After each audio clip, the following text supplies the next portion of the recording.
Le top de 13 heures, le journal Khadifal Koulibaly, tout de suite les titres. C'est la fête de la Nativité et on célèbre la naissance de Jésus-Christ, alors nul n'a le droit d'ôter la vie de son semblable. C'est le prêche de l'archevêque de Dakar, Monseigneur Benjamin Ndiaye. Noël célèbre la paix et l'amour, une paix qu'appelle de tous ses vœux l'évêque de Thiès. Monseigneur André Gueye prie pour la Gambie. À Assignam, on parle de dialogue islamo-chrétien. Et puis, cette nouvelle, 21 personnes, toutes de nationalité gambienne, ont été interpellées à la frontière entre le Sénégal et la Gambie. Et puis, les sports, c'est avec Momodouli. La revue de presse de Khali Amadou Narfal boucle cette édition. Bonjour à toutes et à tous, bienvenue et Merry Christmas. La messe de Noël sera retransmise cette année en direct de l'église d'Afignam. C'est dans le département de Bignona, région de Ziguinchor. Ce sera à partir de 22h sur l'ensemble du réseau synchronisé de Radio Sénégal. En attendant, nous appelons notre correspondant Younous Diédiou. Il est beaucoup question de dialogue islamo-chrétien. Tout à fait, bienvenue ici à Afignam, précisément au niveau de la paroisse Sainte-Thérèse d'Afignam. Afignam, pour rappel, se trouve dans le département de Bignona, spécifiquement dans la commune de Mangangoula. Seulement, il faudrait signaler que l'aire géographique de cette paroisse transcende la commune de Mangangoula, puisque cette paroisse polarise aussi une partie de la commune de Niamon. Nous sommes là donc avec Abbé Jean-Bernard Diadia-Manga, c'est le curé de la paroisse Sainte-Thérèse d'Afignam. Disons, les fidèles sont en plein préparatif. Quand je parle de fidèles, je parle de l'ensemble des fidèles, puisque c'est l'ensemble des communautés qui se sont mobilisées pour une réussite de cette fête de Noël ici à Afignam. Ici à Afignam, tous se trouvent le plaisir de l'affirmer avec force. C'est un legs qu'ils ont hérité de leurs ancêtres. Le dialogue interreligieux a toujours été un des atouts du village. L'imam l'a dit au cours du journal en Wolof de midi. Il s'agit de l'imam Mamadou Lamine Sambou. Là, j'ai à côté de moi le curé de la paroisse. Apparemment, aujourd'hui, c'est Noël, mais c'est une fête pour tout le monde ici à Afignam. Oui, c'est une fête pour tout le monde. Et comme vous venez de le dire, cela est une des grandes caractéristiques de ce village d'Afignam, où vraiment les populations, au-delà des différences religieuses qui existent, puisqu'il y a une communauté musulmane et une communauté chrétienne, tout cela se vit dans une parfaite harmonie, une véritable symbiose. Les souffrances des uns sont celles des autres, les joies des uns sont aussi celles des autres. Alors tout se passe bien. Je voudrais même dire que la jeunesse musulmane nous a aidés tout à l'heure à monter la crèche. Et lorsqu'il y a des événements aussi musulmans, la jeunesse chrétienne va aider à la communauté musulmane à monter des tentes pour le gamo, pour les veillées de prière, pour les ziyaras. Vraiment, tout se passe très bien ici. Et vraiment, ça montre encore une fois le bonheur d'habiter dans un Sénégal où toutes les différences sont acceptées. Et nous rendons grâce au Seigneur pour cela, parce que Noël, c'est la fête de la paix. Et la paix au-delà de tout ce qui pourrait nous diviser, parce que ce qui nous unit sera toujours beaucoup plus fort que ce qui pourrait nous diviser. Et où est-ce que vous en êtes dans le cadre des préparatifs? Nous sommes là dans les préparatifs. Les femmes sont là en train de nettoyer l'église et ses environs pour la messe de minuit qui aura lieu tout à l'heure à 22h30. Et qu'est-ce qui va rythmer la messe de minuit? C'est l'abbé Gustave Manel, un jeune prêtre. Il a sa 5e année de sacerdoce, celui qui présidera la messe, qui dira la messe avec la chorale qui s'y est préparée depuis un bon moment. Et ben voilà, nous allons chanter, louer le Seigneur pour accueillir ce prince de la paix qui vient à notre rencontre. Khadifal Koulibaly, vous avez donc suivi Abbé Jean-Bernard Diadia-Manga depuis ici la paroisse Sainte-Thérèse d'Afignam. C'est-à-dire que tout se passe bien et que d'un moment à l'autre, nous, les auditeurs, vont revivre en direct les temps forts de la messe dite ici à partir d'Afignam. C'était là donc Younous Diédhiou et Richard Balakoum depuis Afignam pour la RTS. Merci Younous Diédhiou. Rappelez que la messe de Noël sera retransmise cette année en direct de l'église d'Afignam. C'est dans le département de Bignona, région de Ziguinchor. Ce sera à partir de 22h30 sur l'ensemble du réseau synchronisé de Radio Sénégal. Demain, 25 décembre, jour de Noël, c'est l'église Marie-Immaculée de l'unité 6 des Parcelles Assainies qui est à l'honneur à partir de 10h. La messe sera présidée par l'archevêque de Dakar, Monseigneur Benjamin Ndiaye. Ne ratez rien de cette messe sur Radio Sénégal. La paix pour la Gambie et Noël dans la ferveur. Message de l'évêque de Thiès, Monseigneur André Gueye, présente ici ses meilleurs vœux à la communauté chrétienne. Noël est un appel à la joie, mais surtout à la paix. Paix au monde entier. En ces temps où tensions et crises de tous ordres minent les rapports interpersonnels, les rapports entre les peuples et les États, et les rapports des hommes entre Dieu. Que la paix germe dans les pays en guerre. Paix à la Gambie. Paix à notre pays, le Sénégal, qui n'est pas à l'abri des menaces et des fléaux dont souffre le monde, de la violence et des conflits d'intérêts qui peuvent hypothéquer notre développement et notre belle harmonie sociale. Paix aux leaders politiques et religieux et à toutes les personnes de bonne volonté qui œuvrent et qui ont la charge de promouvoir cette paix au sein de notre nation, au sein des communautés, par la rencontre et le dialogue. Paix aux familles, cellule de base de toute société et de toute religion, lieu où tout homme est appelé à l'enracinement aux valeurs et aux vertus de l'amour, de partage, de la concorde, de la paix et de la fraternité. M'adressant plus particulièrement aux chrétiens à présent, je leur souhaite une bonne fête.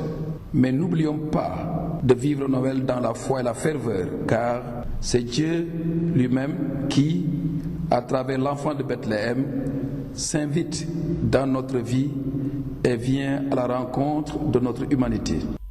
Les meilleurs vœux de Monseigneur André Gueye, archevêque de Thiès. La vie est sacrée, ne la banalisez pas et surtout ne l'ôtez pas à votre prochain. Vœux de Noël de Monseigneur Benjamin Ndiaye, l'archevêque de Dakar était face à la presse hier.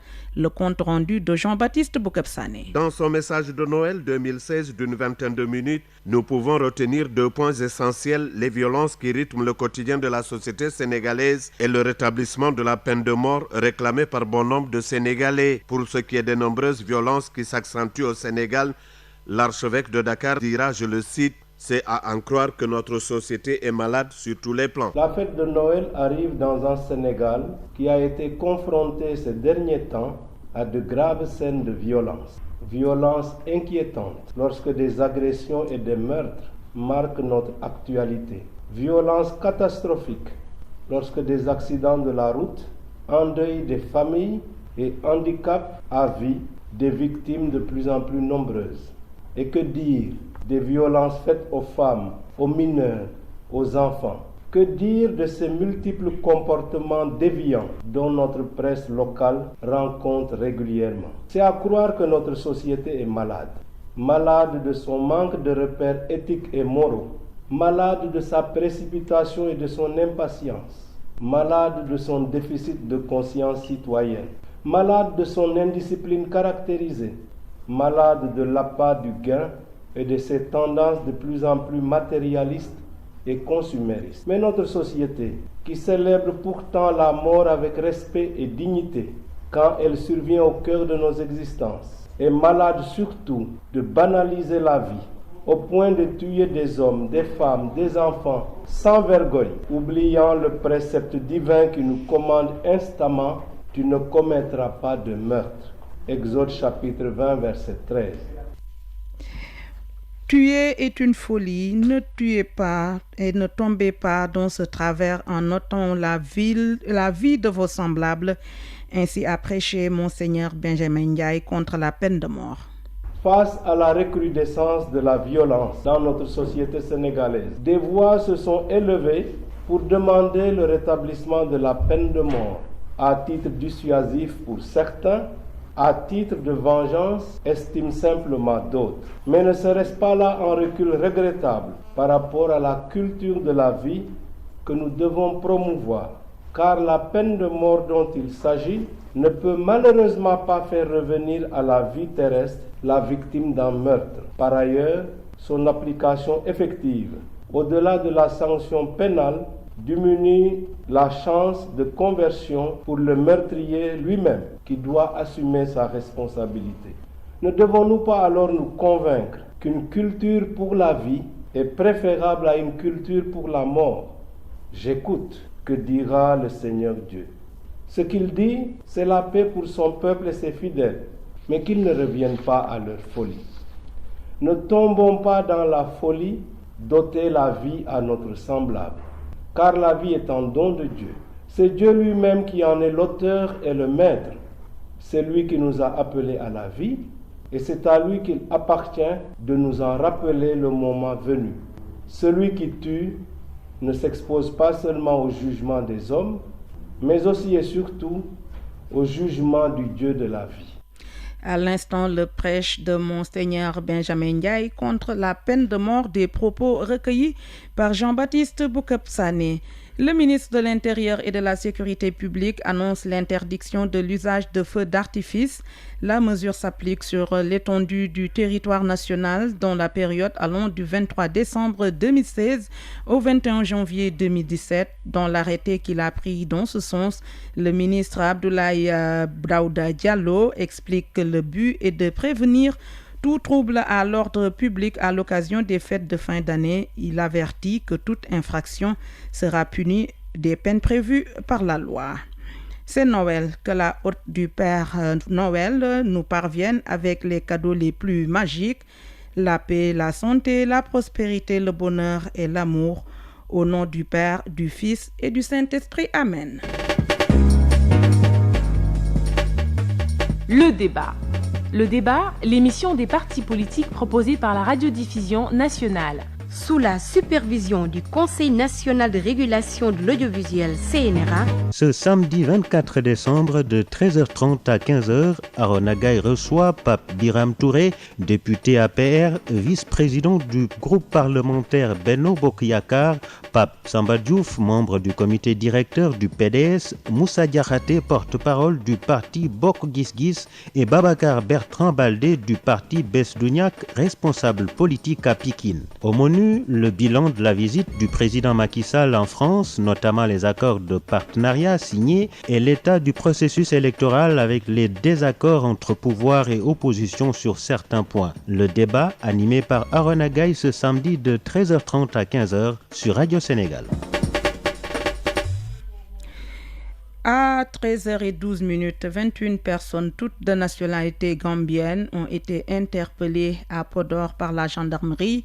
Elles tentaient de franchir illégalement la frontière. Plus de détails avec Cheikh Diarra. 121 individus, tous des hommes, empruntant le même véhicule entre les mains de la brigade de gendarmerie de Podor. De sources proches du dossier, ces hommes sont tous de nationalité gambienne, habillés à peu près de la même manière. D'un comportement suspect, ils disent se rendre pour des raisons purement religieuses en République islamique de Mauritanie, ce qui les a conduits à Podor, où ils furent tous interpellés depuis hier. Pour l'instant, ils sont soumis au feu des enquêtes qui se poursuivront jusqu'à épuisement du délai réglementaire. Au cas où les données le permettront, ces prévenus seront acheminés à Dakar, notamment auprès de la brigade de recherche pour des interrogations plus approfondies. Cheikh Diarra à Podor, Radio Sénégal. 50 à 150 personnes par jour. Les inscriptions pour la carte biométrique et la carte d'électeur progressent à grands pas à Kaolack. C'est que le département a été renforcé de 12 commissions, non pas pour des raisons politiques, mais pour diligenter les inscriptions, précise le préfet de Kaolack, Fodé Fall, au micro de Daouda Badiane. Aujourd'hui, nous en sommes à 12 commissions. Kaolack est l'un des départements les mieux dotés en termes de commissions administratives. Donc, nous en avons 6 pour la seule commune de Kaolack, une au niveau de la commune de Kawon, une à Ndiédiène, 2 à Koumbal, 2 autres à Ngotch, avec la possibilité maintenant de toujours renforcer ces commissions-là. Nous avons des commissions qui aujourd'hui fonctionnent en temps plein. La moyenne, c'est aux environs de 100 110 personnes par jour et par commission. Certaines même arrivent à faire 150, 130. Les acteurs ont posé un débat qui, à mon avis, n'en était pas un. Nous avons différentes commissions, 6 dans la commune de Kaolack. 3 d'entre elles vont être fixées quelque part et 3 autres, on va essayer de les rendre itinérantes en attendant de recevoir d'autres commissions. Maintenant, nous pensons que le centre-ville est un lieu névralgique, qui reçoit de jour beaucoup de personnes et que nous devons mettre le focus justement au niveau de ce centre. Et j'en veux pour preuve toutes les difficultés qu'on a eues au début avec la seule commission établie à la préfecture de Kaolack. Alors, il nous faut véritablement nous déployer aux environs de la préfecture. C'est pour ça que nous avons pensé mettre une commission à la mairie de Kaolack, qui est une institution et ça n'a rien à voir avec le fait politique. Vous allez dans les arrondissements, l'essentiel des commissions sont installées au niveau de ces mairies-là et dans chaque commission, tous les partis politiques ont la possibilité de se faire représenter. La CEDA y est et les présidents de commission ont été choisis et très bien choisis. Un ballon d'oxygène pour la santé des Kaolackois. Les États-Unis apportent une aide de 140 millions de francs CFA. C'est pour soutenir les districts sanitaires et la région médicale. Celle-ci s'est engagée à améliorer la santé maternelle et néonatale. 2900 tonnes de riz paddy produites par Fatick, mais la région pouvait faire mieux n'eût été l'arrêt précoce de la pluviométrie. Qu'à cela ne tienne, le programme de renforcement de la résilience à l'insécurité alimentaire et nutritionnelle au Sahel, P2RS, ex-PAPIL, trouve que 2900 tonnes c'est déjà pas mal, mais car elles vont contribuer à l'autosuffisance en riz. Voici le chef de l'antenne P2RS de Fatick, Mamadou Camara, avec Mamadou Lamine Biaye. Il était prévu d'emblaver 3000 hectares pour le riz, en consolidation des acquis du PAPIL, mais aussi entamer les activités du P2RS. Globalement, 2910 hectares ont été emblavés en riz marchand et 46 hectares pour la multiplication des semences. Mais là, il faut signaler que la tournure de l'hivernage, surtout l'arrêt précoce de la pluviométrie, donc a pénalisé un peu le niveau d'obtention des rendements et de la production. Et globalement, sur le riz marchand, 1840 hectares ont été récoltés, ce qui a donné une production pratiquement de 2900 tonnes de riz paddy. Et cette production a été obtenue dans les zones aménagées et les bas-fonds. Et ceci permettra vraiment donc d'améliorer le niveau d'autosuffisance alimentaire des ménages donc, qui ont eu à récolter durant cette campagne. Et je pense que ces problèmes ont été notés aussi dans toutes les autres spéculations, comme vous le savez, donc au niveau de la région de Fatick. Rétrospective 2016. Radio Sénégal vous replonge dans les faits marquants de l'année. À partir du lundi 26 décembre, suivez nos différents invités, politiques, économie, international, santé, sport, société. À 13h en français, ce 31 décembre, revivez 2016 sur Radio Sénégal. Le 31 décembre, le journal de l'année à 12h en Wolof. À 18h, la rétro des régions en Wolof suivi du français à 19h. Le 31 décembre, revivez 2016 sur Radio Sénégal. À 13h18, quelques télégrammes sur l'international. De violents combats ont opposé cette nuit des rebelles syriens soutenus par la Turquie aux combattants de l'État islamique dans le nord de la Syrie et 68 djihadistes ont été tués selon Ankara. Les combats se déroulent à Al-Bab, dernier bastion islamiste dans la région. Et puis, alerte attentat aux États-Unis, les autorités fédérales ont prévenu la police locale de possibles attaques contre des églises pendant les fêtes de fin d'année.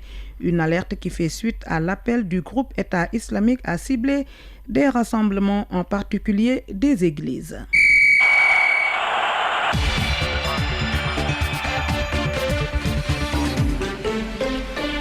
Les sports, c'est l'affaire de Mamadouli. Bonjour Mamadouli. Bonjour Khalifal Koulibaly. Je suppose que le football vous intéresse. C'est pourquoi je commence par le football avec la 8e journée du championnat de Ligue 1. C'était hier. Sachez, je ne sais pas quelle est l'équipe que vous supportez, mais sachez que le Mboti. Pomme de la Gueule Tapée et l'autre équipe, donc ce sont deux rivaux, deux équipes rivales à la Gueule Tapée, Mboti Pomme et Pench. Mboti Pomme et Pench, nous en reparlerons plus tard. Pour l'instant, nous allons parler de la Ligue 1 et sachez que le Giraffe a perdu son fauteuil de leader après sa défaite face à Guédiawaye Football Club 0-1 ou si vous voulez 1-0 pour Guédiawaye Football Club. Génération Foot, vainqueur de l'Union sportive de Gorée 2-0, occupe la première place. Tenguet FC et Ndiambour ont fait match nul 2 buts partout. Match nul également entre 0-0 entre Diambar et Niari et Tali. J'hésite à parler de biscuiterie, mais pour ne pas me contenter les sarènes, je dis Niari Tali, Grand Dakar, biscuiterie. Victoire en déplacement de la douane sur Mbour, Petite Côte 2-1. Linguère et Casa Sport ont fait match nul, un but partout. Voici d'ailleurs la réaction de Victor Salvador, entraîneur de la Linguère de Saint-Louis, et celle de Athanas Tandeng, lui, c'est le coach du Casa Sport. Nous écoutons. Nous avons commencé bien le match. Après, nous avons arrêté un peu l'accélérateur. Nous avons soufflé un but Omar, il va sortir dribbler, on perd le ballon pendant qu'il contrôle. Mais après, première mi-temps, Casa, il a joué mieux que nous. Dans la deuxième mi-temps, tout a changé dans notre équipe. Nous avons joué très bien. S'il y a une équipe qui a joué pour gagner le match, c'est la Linguère. Je suis content pour les joueurs qui ont fait un grand second mi-temps. Ça nous a parlé bien avec lui. Généralement, nous donne des cadeaux pour les autres équipes. Et c'est le Noël. C'est bien que quelqu'une équipe nous donne quelque chose. C'est ça qui m'a dit pour les joueurs. Ils ont été très motivés. Je suis content. Non pas pour le résultat, mais pour le grand match que nous avons fait. S'il y a une équipe qui a joué bien pour gagner, c'est notre équipe pour voir. Un match qui s'est passé dans l'ensemble dans de très bonnes conditions. Maintenant, nous venons de décrocher ici un point assez important pour nous. Nous avons fait un voyage qui comptait 2 déplacements. Donc, pour nous, il était important de sortir d'ici d'un bon résultat qui pouvait être une victoire comme un match nul. C'est un point assez important pour la course du championnat. Voilà. Vous aviez douté un moment dans le match après l'égalisation? Bon, douter, non, pas du tout. Pas du tout. Je crois qu'il y a eu quand même quelques moments de flottement, mais on s'attendait à ça. On est quand même chez la Linguère. On savait qu'à tout moment, ils pouvaient reprendre le match à leur compte. Il fallait justement garder beaucoup de sérénité pour gérer tout ça. Et je crois que dans l'ensemble, quand même, c'est un match nul assez mérité, puisque nous avions aussi les opportunités de tuer le match. On n'a pas su le faire. Maintenant, garder le point du nul, je crois que c'est assez important. Beaucoup d'occasions ratées. Oui, beaucoup d'occasions ratées. Justement, c'est pour ça que je disais tantôt qu'on avait des possibilités de tuer le match. Bon, malheureusement, ça n'a pas été le cas. Et je crois que c'est peut-être une réussite du côté de l'adversaire. Donc, on va continuer à travailler dans ce sens. Victor Salvador, l'entraîneur de la Linguère de Saint-Louis, et Athanas Tandeng, l'entraîneur du Casa Sport, qui ont exprimé leurs sentiments après le match nul, un but partout entre la Linguère de Saint-Louis et le Casa Sport.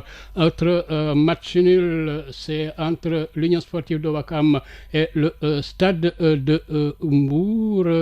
C'était à l'occasion de la 8e journée du championnat de Ligue 1. On a joué également en Ligue 2, la 8e journée. Duc et Ndarguetch. Duc a battu Ndarguetch 3-0. Yego a disposé de l'Olympique de Ngor 2-1. Africa Promo Foot et Sport 0-0. Dakar Sacré-Cœur a battu l'Etix 4-2. Victoire en déplacement de l'AS Pikine sur Cairo Foot 1-0. La Sonacos est allée battre Marguerite de Kébémer 1-0. Diamono de Fatick a disposé de la Renaissance de Dakar 2-0. Alors nous allons faire un saut à Kaolack pour parler de Navetan avec les demi-finales de l'ODCAV de Kaolack ce samedi à Lamine Gueye. En cadet à 16h, Diotko Kabatoke contre Disso Abattoir, et à 17h, Raibi contre Dioko des abattoirs. En junior, Barada et Réveil s'expliqueront à 18h. À 20h, ce sera le face-à-face Super Étoile Khorom. Si nous allons parler de l'Europe, vous le savez, en Europe, c'est la pause. Pas de championnat durant cette fin d'année, sauf en Angleterre où on joue pour le compte du Boxing Day ce week-end. En Italie, on se repose, mais non sans avoir épinglé une victoire, celle de l'AS Milan. C'est la Super Coupe d'Italie. l'AS Milan a remporté la Super Coupe 3-3 à l'issue du temps réglementaire. C'était ce week-end et c'est la pause. Et c'est la pause également en matière du journal des sports. Khalifa Koulibaly. Merci Mamadou Li. Tout de suite, la revue de presse, c'est avec Khali Amadou Narfal. Le roussi et la consternation continuent d'hanter Mbebes. Le quotidien de Madiambal Diagne qualifie Mbebes de décharge humaine endeuillée, vous le savez, par un incendie qui a fait 2 morts et des dizaines de portées disparues. Mon confrère témoigne des pleurs et de l'inquiétude qui règnent sur le site où des personnes se rendent pour rechercher des proches dont elles sont sans nouvelles depuis jeudi. Le bilan s'est même alourdi selon la Tribune qui annonce à sa une encore 2 morts et des disparus. Le journal décrit un lieu presque d'apocalypse où les flammes ont tout ravagé. De loin, le visiteur aperçoit la fumée qui enveloppe le ciel et inhale à des centaines de mètres l'odeur âcre du feu. Les boutiques, les cantines, les maisons en baraque, tout a été réduit en cendres, rapporte la Tribune. C'est la désolation totale sur place, renchérit Vox Populi, pour qui le sinistre n'est pas encore vaincu. Certes, l'incendie a été éteint par les sapeurs-pompiers, mais le feu reprend de nouveau après une brève accalmie. Les travailleurs de Mbebes s'inquiètent dans Vox Populi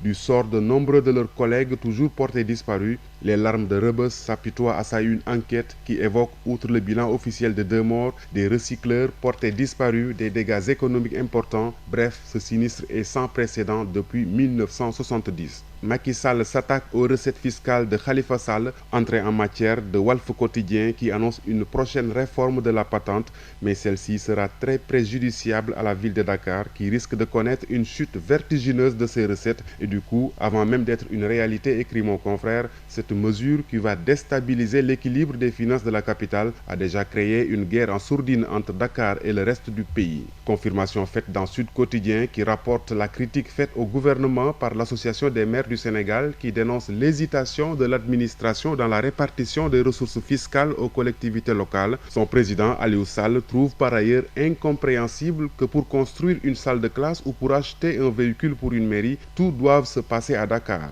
Et le frère du président de la République d'Asséné, l'action publique est plus efficace quand elle est territorialisée. Les trésors cachés du lieutenant-colonel Djadjiba, l'AS revient sur le patrimoine de l'ancien ex numéro 2 du bureau de douane au port, mis en demeure par la Cour de répression de l'enrichissement illicite de prouver l'origine des 150 millions cash volés chez lui. L'AS fait l'inventaire de l'ex-douanier qui serait cerné selon mon confrère par la CREI. Le Soleil, pour sa part, reprend l'appel du Premier ministre invitant les jeunes médecins à plus de rigueur et de maîtrise du numérique. À la une également du Soleil, le message de Noël de l'archevêque de Dakar. Monseigneur Benjamin Ndiaye dénonce le manque de repères éthiques et moraux. Dans son traditionnel message de Noël, le prélat, écrit le Soleil, a vigoureusement dénoncé la violence notée ces derniers temps au Sénégal. Cependant, l'archevêque de Dakar rappelle son opposition au rétablissement de la peine de mort qui serait pour lui un recul regrettable par rapport à la culture de la vie que prône l'Église. Enfin, pour l'Observateur, le Sénégal est en guerre contre l'État juif car, nous apprend l'Observateur, notre pays a porté avec 3 autres États la résolution demandant l'arrêt de la colonisation israélienne. Merci Khali Amadou Narfal. La revue boucle cette édition. Le rappel des titres. C'est la fête de la Nativité et on célèbre la naissance de Jésus-Christ. Alors nul n'a le droit d'ôter la vie de son semblable. C'est le prêche de l'archevêque de Dakar, Monseigneur Benjamin Ndiaye. Noël célèbre la paix et l'amour, une paix qu'appelle de tous ses vœux l'évêque de Thiès, Monseigneur André Gueye, prie pour la Gambie.